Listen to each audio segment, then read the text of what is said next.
dan selamat malam semuanya. Pertama kali marilah kita ucapkan rasa puji syukur kita atas kehadiran Allah Subhanahu wa taala sehingga sampai saat ini kita masih bisa merasakan nikmat iman dan nikmat kesehatan. Selanjutnya saya kita salam semoga senantiasa dicurahkan kepada Nabi besar Muhammad sallallahu alaihi wasallam. Yang saya hormati Ibu Desriani SMK selaku dosen pengampu mata kuliah Psikologi dan Konservasi dan seterusnya pada kesempatan kali ini saya akan mempresentasikan materi untuk memenuhi penilaian ujian tengah semester dari mata kuliah ini. Ini mengenai deasidifikasi dan laminasi.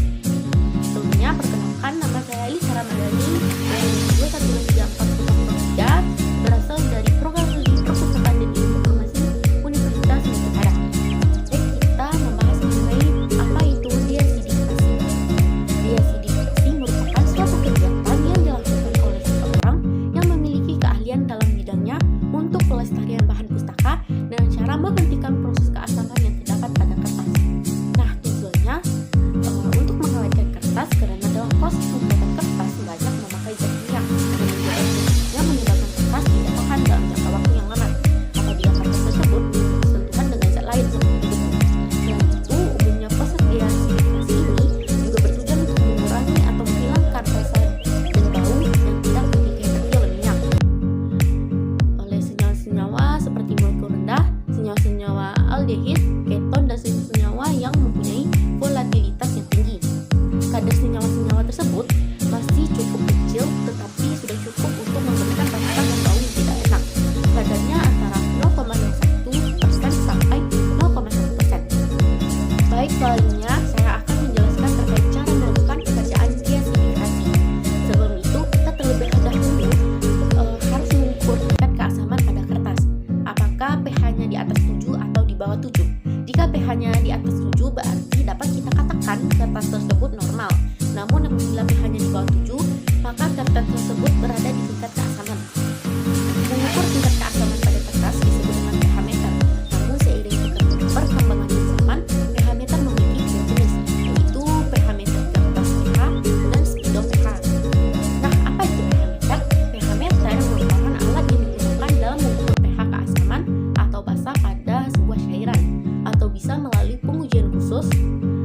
Cara penggunaannya dengan cara celupkan pH meter ke dalam wadah yang berisi air dan kertas, lalu tekan pH meter hingga mengenai kertas sehingga dapat membaca dan menghitung pH-nya yang terdapat pada cairan yang sedang diuji. Selain menggunakan pH meter, kita juga dapat menggunakan amoniak atau NH3 sebagai bahan yang bisa digunakan untuk deasidifikasi dengan cara kering. Cara penggunaannya menghentikan proses keasaman pada kertas menggunakan tinta yang luntur sehingga kertas tersebut mengeluarkan uap. Nah, selain itu menggunakan pH meter dan amoniak tadi, kita juga dapat menggunakan magnesium. Magnesium merupakan proses yang menghentikan proses keasaman pada kertas dengan cara basah dengan menggunakan tinta yang tidak luntur dan air.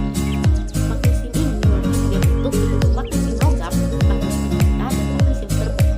Sedangkan bentuk magnesium yang biasa digunakan yaitu dalam prosesnya adalah magnesium serbuk. Nah, tadi kita telah membahas mengenai deasidifikasi. Nah, selanjutnya kita masuk pada laminasi. Laminasi merupakan kegiatan yang dilakukan oleh seseorang dalam melapisi bahan pustaka dengan kertas khusus seperti nikah. Tujuan melapisi bahan pustaka agar dapat menghentikan tingkat keasaman dan membuat bahan pustaka menjadi lebih awet, serta menahan populasi atau debu yang nempel. Biasanya seseorang pustakawan melakukan laminasi ini pada bahan pustaka atau kertas yang sudah tidak dapat diperbaiki, seperti menambal, menjilid, dan menyambung serta sebagainya. Dan juga pada kertas yang sudah tua dan berwarna kuning kecoklatan. Dalam pelaksanaan laminasi, kita dapat menggunakan dua cara, yaitu dengan cara mesin dan dengan cara manual. Laminasi dengan cara mesin dibagi ke dalam dua cara, yaitu cara dingin dan cara basah. Cara dingin ini adalah laminasi kedua sisi kertas dengan bahan yang disebut film oplas. Film ini diimpor dari Jerman. Film oplas